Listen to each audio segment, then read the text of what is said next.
Kain po tayo ng tanghalian. Bakit? Mag-hi. Hindi ko to ayaw na ito. Tara din, Joel. Ay, magpabukas yung gravy niya.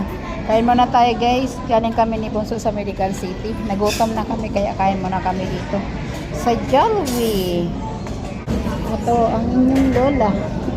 Guys, sobrang init. Mainit sa labas, guys. Grabe. Pagod. Grabe ang init. Ha? Mainit? Tandaan kasi. Gutom na ba? No. Gutom na si Bunso. Pero diretso ang kain.